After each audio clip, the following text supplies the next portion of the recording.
Three, two, one. Sebelum nonton video ini, jangan lupa like, share, and subscribe. Assalamualaikum warahmatullahi wabarakatuh. Perkenalkan, nama saya Hatina, biasa dipanggil Bunda Ina. Saya dari PAUD Al-Hamid akan membawakan cerita tentang kisah monyet yang serakah. Suatu hari di sebuah hutan pada musim kemarau, pohon-pohon secara perlahan mulai mengering. Persediaan makanan pun mulai menipis. Di hutan tersebut hiduplah sejumlah kawanan monyet. Mereka pun hidup rukun dan damai. Namun di saat musim kemarau, mereka mencari makanan masing-masing untuk bertahan hidup. Pada suatu ketika, Raja Monyet mengumpulkan semua monyet yang ada di hutan dalam satu tempat.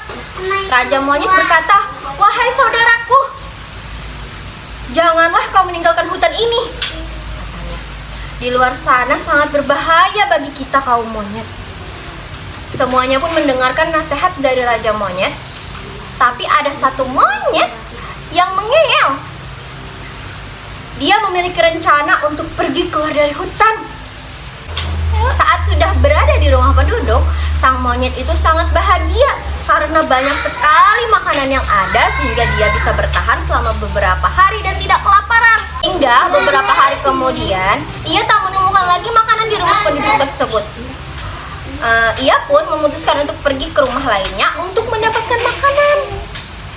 Monyet berjalan mencari makan di tempat lain. Setibanya di rumah penduduk lain itu, ia melihat ada segepok pisang di atas meja makan.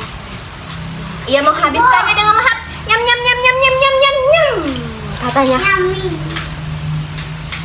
Tak lama kemudian, ia melihat ada setoples kacang di atas meja juga. Namun toples tersebut sangat kecil, sehingga membuat tangan monyet sulit untuk keluar. Saat dia memasukkan tangannya, tangan monyet tidak bisa keluar. Alhasil, tangan monyet itu pun terjebak di dalam toples. Ia mulai panik dan membuat beberapa suara yang berisik di dalam rumah tersebut. Orang rumah pun mulai menyadari bahwa ada keberadaan orang di dalam dapur selain mereka. Mereka mulai melihat. Hal itu pun membuat orang di rumah itu menyadari keberadaan monyet. Lalu monyet tersebut diamankan oleh warga. Dia dikurung di dalam kandang. Akhirnya ia menyesal. Ia menyesal dengan apa yang telah dilakukannya itu dan tak mendengarkan nasihat dari raja. Sejak hari itu, monyet tidak lagi terlihat di hutan. Ia sekarang menjadi peliharaan warga desa. Monyet hanya hidup di dalam sebuah kandang, dirantai kakinya, dan hanya mendapatkan makanan secukupnya dari warga desa.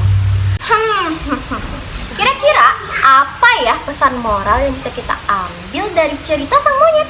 Pertama, kita tidak boleh serakah. Dan kedua, kita harus taat kepada orang tua yang telah memberikan kita nasihat. Oke anak-anak, sampai jumpa di cerita berikutnya.